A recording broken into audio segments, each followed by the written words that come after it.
Birita, and good morning to everyone that is looking at us now. I think we can move to the next slide just to showcase, I guess, the steps of our methodology. Just to explain you what we did in Montenegro and Moldova, there were indeed several steps, and this involved the analysis of skill supply in demand and demand in the priority areas of smart specialization. And we used both quantitative and qualitative data to provide evidence on skills strengths and gaps. On the demand side, the assessment relies on the various data sources, rather traditional, like the labor force survey or administrative data on employment, unemployment, companies, wages, or vacancies. On the skill supply side, the methodology takes into account the existing education statistics and information, for example, the qualification standards that are developed in the respective areas or relevant for the respective priority areas, programs available at upper secondary education, tertiary education, and in the context of further education available for adults. The quantitative evidence has been enriched with interviews and focus groups with employers and employees working in the respective priority economic areas, but also with education providers and specialists in education, employment, and economic development. Finally, what you see in the upper side of this slide is also we tried to analyze the relatedness between various sectors and subsectors to assess the potential for additional human resources in the priority sectors. And this is done mainly by examining data on employment switches between comparable industries and similarities in terms of skills requirement. Back to you, Birita. Thanks, Cristina. Could you just tell us, it looks very complex. Were there any challenges that you faced in Montenegro? Okay, definitely. There were a lot of challenges, but thanks to the great statistical office in Montenegro, we managed to overcome some of the challenges. Let me explain why we face these challenges. The priority sector, the priority areas selected under smart specialization are not standalone sectors. Therefore, it's rather difficult to find in the standard statistical classification information on these specific priority areas. They are practically an amalgamation of economic activities. Therefore, thanks to the Ministry of with the Statistical Office, but also thanks to the Ministry of Education, Labor, Employment agencies, we managed to get additional insights on the data we needed for the quantitative side. Yeah, but then the qualitative side involved a large consultation of many stakeholders. And again, I want to underline the advanced stage of development in what it means policy dialogue and stakeholders cooperation in Montenegro. Finally, one point that I think it's great when it comes to transferring information from studies and research into policies. I want to underline that in Montenegro, the Ministry of Education selected our priorities, the findings of the studies, and reflected in the VET strategy. And I want to name only three. One is development of more sensitive human capital statistics and analysis. The second one is indeed to expand initial and continuous training to match the need for skilled workforce in these priority sectors. And finally, something that is very important for the meeting today is also to assess the opportunity of establishment of a specialized training center in renewable energy, one of the priorities selected in Montenegro, but not only, built on the principles of excellence in VET. I completed here my intervention. I hope is clear enough, but there is also, you can find also the report published on the ETF's website. Now I think is the time to move to the other contributor, great contributor, and actually a local expert who made this research possible in Montenegro. So I would like to invite JELENA JANJUSEVIC to tell us if the priority sectors, priority areas selected in Montenegro, health, tourism, and renewable energy, show a potential for creation of attractive and new jobs. Yeah, and what is, in your opinion, what is needed to be changed as that this potential is materialized? Please, Jelena, the floor is yours. Thank you very much, Cristina, and others. Good morning to everyone and good afternoon from Dubai. Hope you can hear me and see me well.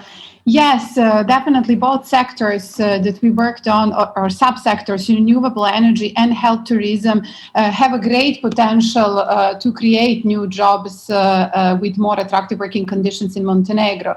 As Cristina mentioned, we suffered from a lack of important statistical data, still we were able to identify a positive correlation coefficient for potential intersectoral mobility from shrinking to growing subsectors. And there was a strong relatedness of both sectors with actually construction, transportation, and services. Montenegro definitely have potential also due to geographical position, but also natural resources for these two subsectors.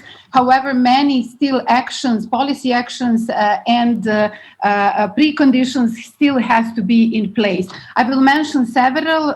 First of all, statistical data. So development of more sensitive human capital related statistics and analysis is definitely needed.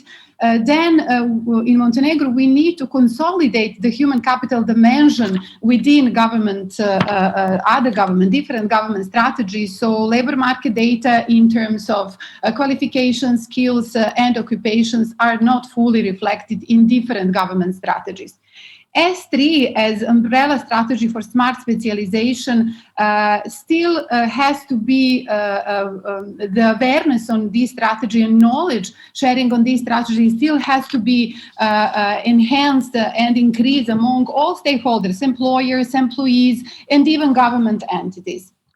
Then we need to increase in Montenegro cooperation between industries, educational institutions, and government institutions in this regard.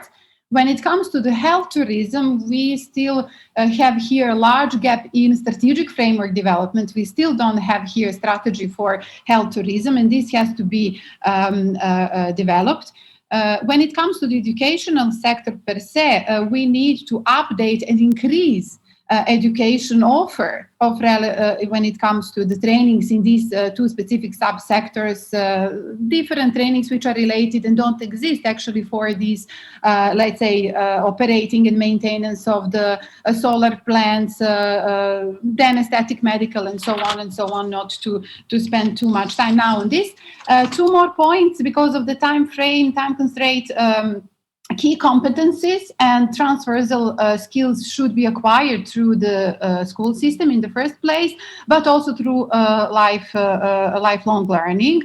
The main gaps that are identified by employers are interpersonal skills, ICT, of course, but also language skills and soft skills. And I will just end with this final one. So to secure competitive and sufficiently skilled workforce for these prioritized sectors, better links between IVET and CVET has to be reinforced. A need for innovative and flexible forms of education and training need to meet needs for SMEs and family-led businesses. Thank you. I hope I'm within the time. Perfect. Thank you, Jelena. At this point, I would just like to ask our friends to take down the slide. So we don't need the slide at this point. I would also invite participants, as we're starting to develop the conversation a bit, to insert your questions into the chat. You can do so in French, Russian, or English. I can take them from the chat. Do ask your questions as we go along, and we will try and answer them at the end of the session or even within it. Now, thank you, Jelena, again, and Cristina. I would like to propose we move to Vera in Moldova. And Vera, could you tell us about when you started working on this assessment? What were the findings? Did you find that there is currently already relevant education and training provision in Moldova to support smart specialization? Thank you, Perita, for your question. At first sight, your question seems to require a simple answer with yes or no, but in fact, it is a complex one. I will try to be laconic but specific in my answer at the same time, referring to the field of energy and the focus on renewable energy. Education is mainly provided by universities, colleges, centers of excellence, and professional schools, which are distributed across different regions of the country. At the same time, the Center of Electrical Energy Systems provides innovative solutions and offers PhD and master programs in the field of renewable energy and energy efficiency as well. Thus, by and large, sufficient and to some extent relevant education programs exist at all levels. However, despite the presence of a sufficient number of training providers with good potential and an adequate number of annual graduates, skills imbalances characterized with both skills shortages and skill gaps are still haunting the field. The growing sector of renewable energies raises new expectations, changing the skills requirements within the existing occupations and give rise to new qualification and skills needs. Apart from that, in the context of aging population in the country and rocketing trends of immigration phenomenon in the last years, vocational learning plays a growing role in the continuing development of adults. Yet, the CVET is underdeveloped, and companies are likely to provide training ad hoc training themselves. Thus, the value of EVET tends to dissipate over time due to the lack of a well-functioning CVET. In addition, I can't but mention that the VET system is separated from the innovation service needs of companies, being limited to the provision of educational programs and mostly supply-driven. However, the good news is that VET institutions, particularly the centers of excellence, have good potential and are more oriented towards technology dissemination even than universities, as they have a more practical and incremental focus on web-based learning and potential to territorial dissemination. To wrap up, it takes two to tango, or in other words, solving the skills mismatch challenges lies in the hands of education and training providers, no doubt, as well as employees, the state, and individuals. So they act collectively and share responsibilities. Thank you. Back to you, Pirita. Thank you, Vera. Can I just ask you a further question? One of the areas that really emerged as a new domain in Moldova was bioenergy, which is really growing. And there are several countries like Finland and Sweden where 30% of the renewable energy production is actually comes from bioenergy. Actually, whole energy production comes from bioenergy, and the vast majority of that is provided by SMEs. Has this been considered in Moldova, and how is SME training incorporated into the bioenergy sphere? Well, of course, it's not the case in Moldova. It's not the case of Finland and other developed countries. But what I can say is that in Moldova, SMEs represent more than 98% of all enterprises, being an essential driver of job creation, and their role in learning development is more important than ever. Well, yet at present, they are only at the beginning to harness their potential of training provision. And it is likely that this potential, with some support, will continue to grow. Super, thank you, Vera, so much. Now that we've wrapped up the Montenegro and Moldova part where we worked at national level, let's move to the regional level, and let's ask the ETF expert that led the regionalization dimension in Ukraine, where we started this. Let's ask Eva, what were the changes that were done to the methodology that were earlier presented by CRISTINA? What were the changes that we decided to implement in Ukraine at regional level? Thank you, Pirita, and I will ask for our last slide. So, of course, we faced many challenges in the first phase, and so we had to learn from that. So at a more technical level, we faced a problem with data, which was already mentioned by Jelena and CRISTINA. So more detailed and reliable data at subsectoral or regional level are the key and were missing to a large extent. Therefore, we strengthened actually the qualitative part of our analysis. However, what we felt most was that we needed to strengthen the vision, the national or regional vision with regards to the future skills for smart specialization priority areas, and also to support the dialogue and exchange of good practices between the region or the country and the innovation leaders from the relevant domains. Therefore, building on the preliminary analysis of skills demand and skills supply, we introduced two additional elements: the elements of foresight and partnership for responding to skills needs, or the peer learning partnership. And through this, we actually aim to build a vision for skills together with regional administration, education and training providers, but also businesses. And in this way, we also arrive to more robust and shared strategies for addressing the skills needs coming from the priority areas for smart specialization.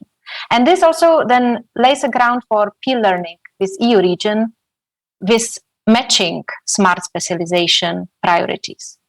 And this is something what we are currently doing in two regions of Ukraine, in Rivne and Kharkiv, where together with the regional authorities, we are working on the vision for wood processing and furniture manufacturing and value-added manufacturing. So in the end, this methodology should allow us to assess the current skills demand, identify the skills gaps and shortages, build a vision for future skills, but also to assess the capacity of current training provision to respond to those needs. So in addition, then, through the partnership, that is the last element, it offers actually the practical guidance on how to develop the training provision to respond to the demand implied by smart specialization. And now actually I would like to ask NINO, our specialist in smart specialization from Ukraine, to tell about her experience. So NINO, the smart specialization in Ukraine is actually ongoing. So what is, according to you, the value added of looking at smart or at skills implications of smart specialization? NINO. Yeah, thank you very much, Eva. Thank you very much, Perita, as well. I wanted to say that the smart specialization is the great pillar for the regional development, because when we are talking about such a big country as Ukraine, and we have 27 regions, it's impossible to have the same approach and the same priorities for all the regions. The same as the skills for the regions, because I saw the question about what are the priority skills for smart industries. It's impossible to have the list of top priority skills. The list of skills will be different for each region. That's why, as the side of the policymaker in Ukraine, it was decided to have the smart specialization for the regions, and that's why this methodology for building the gaps between the skills and the actual priorities in the region is very important, because I'm sure that it's the same in all the countries, but in Ukraine we have quite a joint system of planning how much and which specialist we need, and it's not so custom made for the needs of the businesses. It's not so custom made for demand of the businesses. And actually, one of the very important thing is to prognose what kind of skills we will need for the next period of time. And I think that the best way to show these gaps and to understand what is the needs is to ask the businesses and also to ask the VAT school providers. So I think that it's very good to ask our colleague OLEG MAGDACH, who is the head of the School of Painters, about his expectations on how smart specialization is likely to affect the demand for skills in Rivne, for example. Please, Oleg. Yes, thank you. Our company provides a full range of painting materials for furniture industry for the last 15 years, and we provide consulting and pour laquelle je travaille both for small est active depuis 15 ans.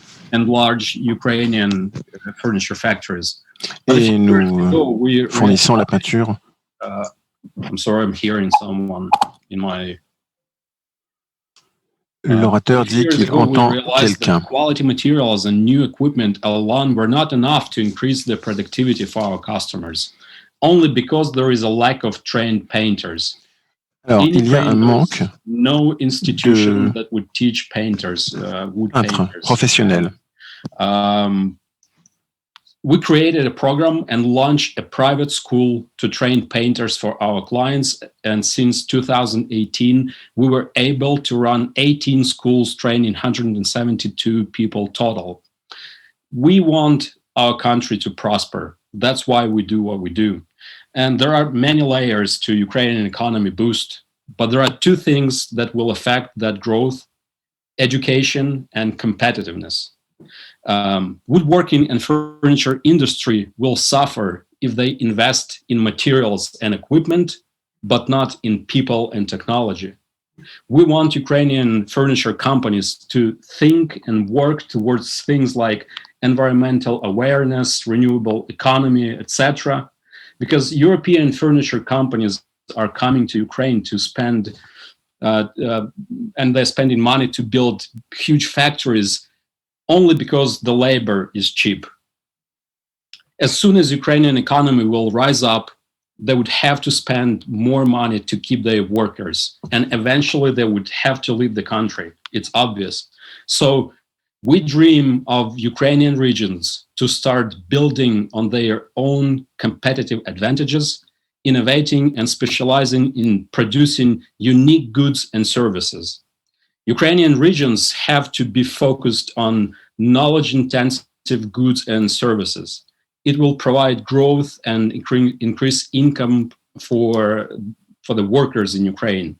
And as a result, Ukraine will stop being a raw material appendage and will become a self-sufficient player on the world's market. That's what we believe. That's what we're working for. And we believe that smart specialization is a key in this process.